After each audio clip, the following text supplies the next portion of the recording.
კიდევ ერთხელ მოგესალმებით, ბატონო პრემიერ-მინისტრო, მივესალმები საქართველოს და სომხეთის მთავრობების წარმომადგენლებს, მედიის წარმომადგენლებს. ჩემთვის ძალიან დიდი პატივია პრემიერ-მინისტრის რანგში პირველად გიმასპინძლოთ სომხეთის რესპუბლიკის პრემიერ-მინისტრს საქართველოში. და ჩემთვის პატივია გიმასპინძლოთ წარმომადგენლობით დელეგაცია სომხეთიდან.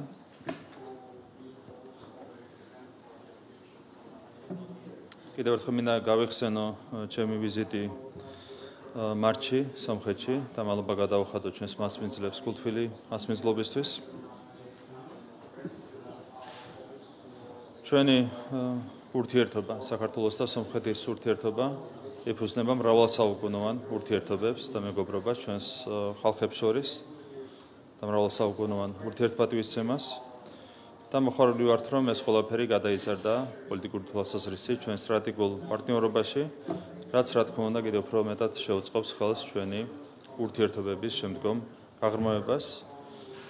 მოხარული ვარ, რომ სტრატეგიული პარტნიორობის შესახებ შეთანხმების ხელმოწერამ გარდამტეხი როლი უკვე შეასრულა ჩვენი ურთიერთობების გაღრმავების კუთხით და ამ ყველაფერს აქვს კონკრეტული პრაქტიკული შედეგები. დღევანდელ შეხვედრაზე მე მადლობა გადავხადე ჩემს კოლეგას ბატონ პრემიერ-მინისტრს ისტორიული გადაწყვეტილებისთვის, გაეროს რეზოლუციის მხარდაჭერისთვის, რომელიც უკავშირდება იძულებით გადაადგებულ პირთა და ტოლულთა დაბრუნებას აფხაზეთსა და ცხენვალის რეგიონში. რა თქმა უნდა, ეს გადაწყვეტილება კიდევ უფრო მეტად გაამყარებს ურთიერთობებს ჩვენს ორ ქვეყანას შორის. მე ასევე შეხვედრაზე მადლობა გადავხადე კოლეგას ჩვენი ქვეყნის სუვერენიტეტისა და ტერიტორიული მთლიანობის მხარდაჭერისთვის. მინდა აღვნიშნო ჩვენი ურთიერთობების ძალიან მაღალი დინამიკა, გვაქვს ძალიან ხშირი ორმხრივი ვიზიტები, უმაღლეს დონეზე, მაღალი დონის ვიზიტები არის ძალიან ხშირი. და რა თქმა უნდა, ჩვენ გვაქვს სრული მზაობა შევინარჩუნოთ ეს ძალიან კარგი დინამიკა ჩვენს ურთიერთობებში და მაღალი ინტენსივობა ამ ურთიერთობებში. დღეს ჩვენ ვისაუბრეთ ჩვენ ქვეყნებს შორის ურთიერთობების განვითარებაზე ყველა მიმართულებით, იქნება ეს პოლიტიკური თანამშრომლობა, ეკონომიკური თანამშრომლობა, თუ თანამშრომლობა კულტურის, განათლების სხვა სფეროებში. რა თქმა უნდა, ყველა ეს სფერო არის თანაბრად პრიორიტეტული ჩვენთვის. საქართველო მხარს უჭერს სამხრეთ კავკასიაში სტაბილურობას და მშვიდობიან თანაცხოვრებას და ამ კუთხით მინდა ხაზი გაუსვა ჩვენი ერთობლივი ძალისხმევის მნიშვნელობას რეგიონში არსებულ გამოწვევებთან გამკლავების პროცესში. საქართველო მიესალმება სომხეთსა და აზერბაიჯანს შორის სამშვიდობო შეთანხმების პროცესის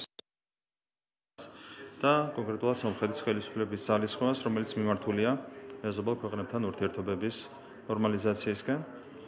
ჩვენ მზად ვართ რეგიონში მშვიდობისა და სტაბილურობის უზრუნველყოფაში ჩვენი როლი შევასრულოთ ჩვენი შეასრულებების ფარგლებში, რა თქმა უნდა. დასრულს მე კიდევ ერთხელ მინდა გამოხადო ჩემი მაყოფილება იმ შეხვედრებით, რომელიც გაიმართა დღეს.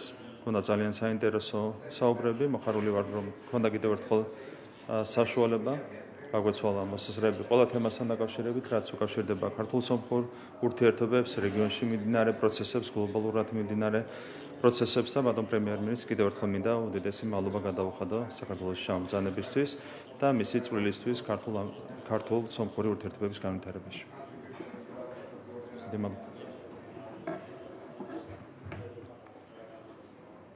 Շնորհակալ եմ շատ, մեծարգո վարչապետ Կոբախիձե, Հայաստանի վրա ძალიან დიდი მადლობა პატივცემულო ბატონო პრემიერო კობახიძე ძვირფასო წევრებო საქართველოს და სომხეთის მთავრობის ქალბატონებო და ბატონებო მოხარული ვარ რომ მეგობრულ საქართველოში კიდევ ერთხელ ვარ ჩამოსული ძალიან დიდი მადლობა ტრადიციული თბილი მიღებისა და სტუმართ მასპინძლობისთვის რომელიც ჩემმა და მთლიანად ჩემმა დელეგაციამ მიიღო უკანასკნელი წლების განმავლობაში უკანასკნელი პერიოდის განმავლობაში ძალიან ჩვენ მოვახერხეთ ჩვენ ურთიერთობაში გაგვიფართობინა ყოვლის მომცველი თანამშრომლობა ჩვენ ქვეყნებსა და ჩვენ ქვეყნებს შორის ყველა სფეროში. საუკეთესო მაჩვენებელი ამისა გახლავთ, რომ იანვარში ამ წლისა თანამშრომლობა საქართველოსა და სომხეთს შორის ავიდა უფრო მაღალ სტრატეგიული პარტნიორობის დონეზე. ჩვენ ამგვარად მოვახერხეთ სიცოცხლის უნარიანი მექანიზმის შეგვექმნა ეფექტური და პერიოდული კონტაქტების, რომელიც ემყარება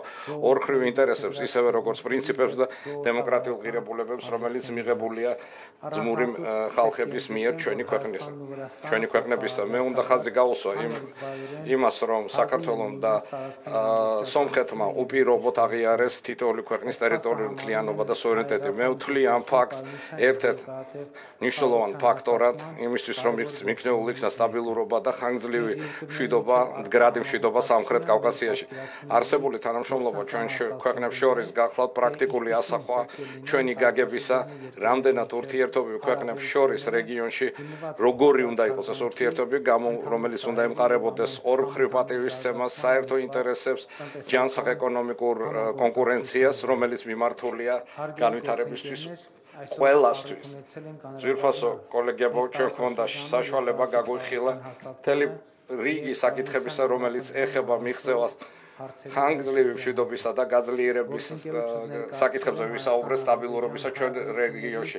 მე ჩემ კოლეგას წარმოუდგინე უკანასკნელი განვითარების ინფორმაცია სომხეთი აზერბაიჯანის ნორმალიზაციის პროცესში. მე უნდა აღვნიშნო, რომ რთული მოლაპარაკების დროს აზერბაიჯანთან ჩარჩოებში დელიმიტაციის და დემარკაციის პროცესში ჩვენ მოვახერხეთ მიგვეღწია გარკვეული პროგრესისთვის. სომხეთმა და აზერბაიჯანმა მიაღწია ხელშეკრულებას, რომელიც უნდა მოქმედებდეს დელიმიტაციის პროცესის ჩარჩოებში, რომელიც ეკნობა დებულებებს 1991 წლის ალმატის დეკლარაციას. რაც ნიშნავს, რომ საფუძველი ამ პროცესისთვის იქნება ადმინისტრაციული საზღვრების განსაზღვრა ყოფილი საბჭოთა რესპუბლიკებს შორის. ჩვენ ველით რომ მოახლოეს მომავალში ჩვენ მივახცევთ პრაქტიკულ პროგრესს ჩარჩოებში სომხეთი საქართველოს საზღვრის დელიმიტაციაში, როგორც განვიხილეთ და როგორც გვაქვს საერთო პოზიციები ამასთან დაკავშირებით გამოხატული. მე ვფიქრობ, რომ თქვენ იცით, რომ შედეგად თითქმის 2 წლიანი მოლაპარაკებისა სომხეთი და აზერბაიჯანი ახერხებენ ძირითადად შეთანხმდნენ 80%-ზე სამშვიდობო და ქვეყნთა შორის ურთიერთობის დამყარების ხელშეკრულების 80%-ზე შეთანხმდნენ. ჩვენ შევთავაზეთ აზერბაიჯანს ხელი მოეწერა იმ დებულებებისთვის, რომელიც უკვე იყო შეთანხმებული, რომ ასევე შეთავაზებული იყო დიპლომატიური ურთიერთობის დამყარება და ყველა სხვა მნიშვნელოვანი საკითხების მოგვარება, რომელიც ორხრივ ინტერესებში შედის. განბლოკვა და სრული ოპერაცია მთელი ეკონომიკური ინფრასტრუქტურისა და კომუნიკაციების გახლავთ უმთავრესი რეგიონის სტაბილურობისა და ეკონომიკური განვითარების ის თემა, რომელსაც ჩვენ თვლით პრიორიტეტად ჩვენი მთავრობისა. ჩვენი იდეა ამ საკითხზე საუკეთესოდ არის ასახული გზა გასაყარზე სამშვიდობო პროექტისა, რომელიც შექმნა სომხეთის მთავრობა, რომელიც პირველ რიგში გაუზიარეთ ჩვენ საერთაშორისო პარტნიორებს თბილისში კონფერენციის დროს. ძვირფასო პრემიერ-მინისტრო, მე ნამდვილად ვწამს, რომ ჩვენ გაგვაჩინა ისტორიული შესაძლებლობა, რომ დავხუროთ თავი კონფლიქტებისა სამხრეთ კავკასიაში და შევქმნათ მდგრადი მშვიდობა ჩვენ რეგიონში. მე ასევე დარწმუნებული ვარ, რომ ბენეფიციარები აი ამ მშვიდობისა არა მხოლოდ სომხეთი და აზერბაიჯანია, არამედ საქართველო, თურქეთი და ირანიც მიიღებს სარგებლობს თანაბრად. ამიტომ ყველა სირთულის მიუხედავად ჩვენი მთავრობა მდგრადად და მუხლმოუხრელად გააგრძელებს ყველა ძალისხმევის განხორციელებას, რომ მშვიდობა რეგიონში იყოს შესაძლებელი და ჩვენ მაღალ შეფასებას ვაძლევთ საქართველოს მთავრობის ძალისხმევას, რომ თქვენი წვლილიც იყოს შეტანილი, თქვენი პოლიტიკა მიმართულია იმისკენ, რომ იყოს განხორციელებული წვლილი რეგიონალური და საერთაშორისო სტაბილურობისა და მშვიდობის მისაღწევად. მადლობთ. მადლობა.